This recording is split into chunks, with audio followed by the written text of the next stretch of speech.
Welcome to cyber on demand. आज का एक लेक्चर CCNA का सर्टिफिकेशन का, जिसमें हम डिफ़ॉल्ट रूट जो है वो कॉन्फ़िगर करेंगे। और इससे पहले लेक्चर में हमने static route IP version 4, static route IP version 6 किया। उसी का ये मैनुअल कॉन्फ़िगरेशन है डिफ़ॉल्ट रूट। अब जो डिफ़ॉल्ट रूट है वो क्या चीज़ होती है और क्यों कॉन्फ़िगर करते हैं, ठीक है जी। तो उसके बारे में थोड़ा सा पहले बता दूं। डिफ़ॉल्ट रूट,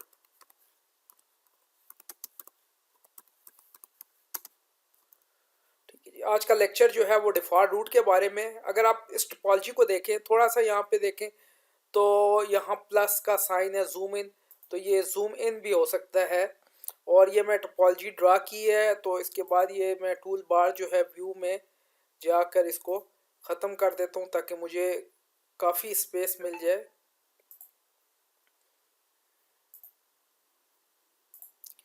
यहाँ से मैं जूम इन कर लेता हूँ और व्यू में जाके अब ये टूल बार जो है वो मैं ख़त्म कर देता हूँ, ठीक है जी। अब यहाँ पे ये एक टोपोलॉजी मैंने डिज़ाइन की है, ये देखिए R1 R2 और ये R3 और ये ISP का नेटवर्क। ये देखिए R1 R3 के साथ कनेक्ट है और यहाँ पे R2 भी R3 के साथ कनेक्ट है और R3 जो है वो ISP के साथ कनेक्ट है। अब होता ये है कि जब हम स्टैटिक राउट कॉन्फ़िगर करते हैं R1 के साथ, ठीक है, इसके लिए क्लास A के लिए या क्लास A के लिए, तो वो राउटिंग टेबल के अंदर इंस्टॉल हो जाता है।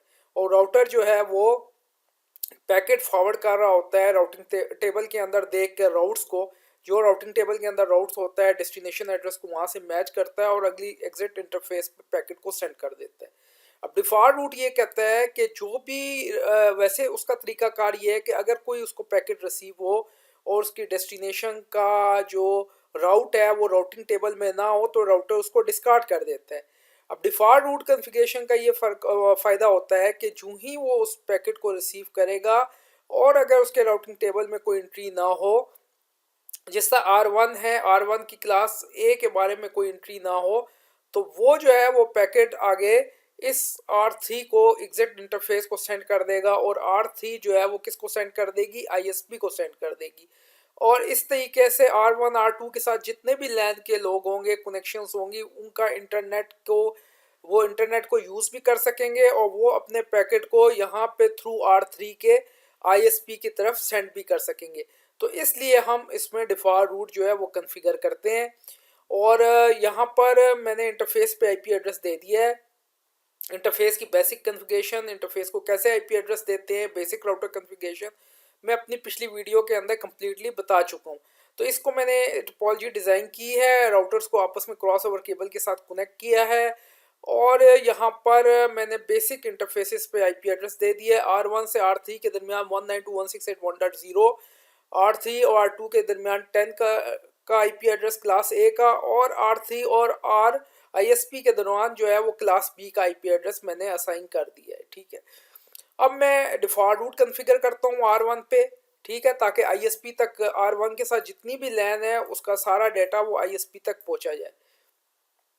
अच्छा, यहाँ जो इसके R1 के सामने जो इंटरफेस है गीगाबिट 0/0, इसका IP एड्रेस है 192.168.1.2 और इसका जो IP एड्रेस है गीगाबिट 0/0 का 192.168.1.1। तो यहाँ मैं अब डिफ़ॉल्ट रूट कॉन्फ़िगर करता हूँ कॉन्फ़िगरेशन मोड में, ठीक है। यहाँ इंटरफेस मोड से बाहर जाता हूँ और यहाँ लिखता हूँ IP इंटरनेट प्रोटोकॉल राउट कराए। अब मैंने 4 टाइम 0 लिखना है तमाम नेटवर्क मैच और 4 टाइम जो है सबनेट मास्क में भी 0 लिखना है।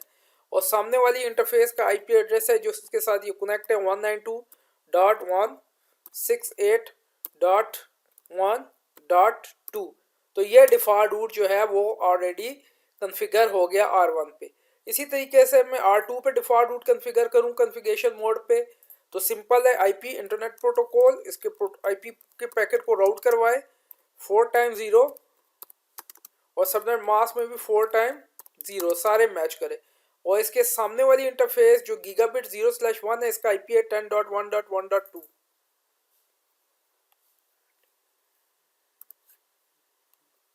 बल्कि मैं इसका आईपी एड्रेस चेक भी कर लेता हूँ कि इसका आईपी एड्रेस क्या दिया है इंटरफेस का, गीगाबिट 0/1 का। यहाँ से मैं एग्जिट करता हूँ, शो इंटरफेसेस। तो यहाँ मैंने आईपी एड्रेस देखना है गीगाबिट 0/1 का।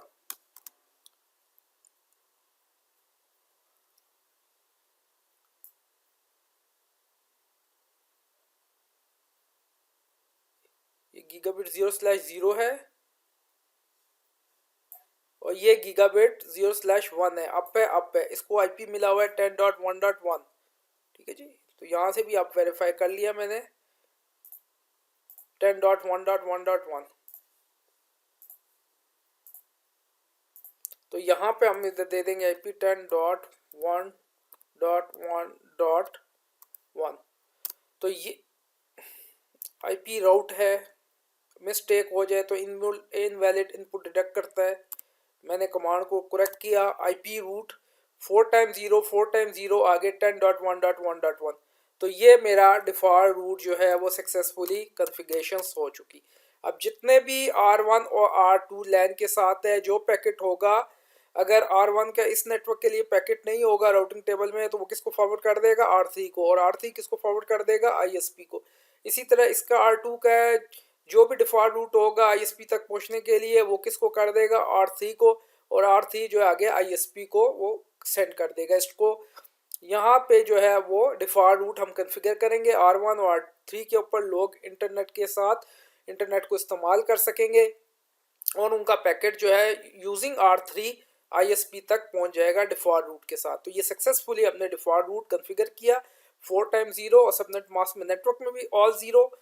ठीक है, और सबनेट मास्क में भी ऑल ज़ीरो। तो ये था डिफ़ॉल्ट रूट जो हमने बड़े इस टोपोलॉजी के लिहाज से सक्सेसफुली कॉन्फ़िगरेशन की।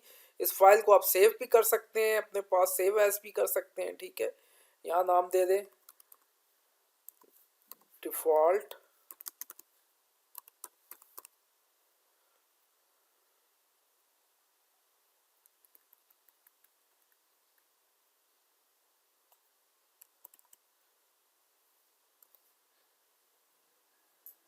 ठीक है। तो ये मेरी टोपोलॉजी सेव भी हो गई है, क्लियर है। मैं काम कर सकूँ टूल बार, अब यहाँ व्यू में जाता हूँ, सेकेंडरी टूल बार और tool bar, bottom tool bar, ये ऑलरेडी सारे शो हो गए। ठीक है, इनको शो कर सकते हैं, जूम आउट भी कर सकता हूँ यहाँ पे,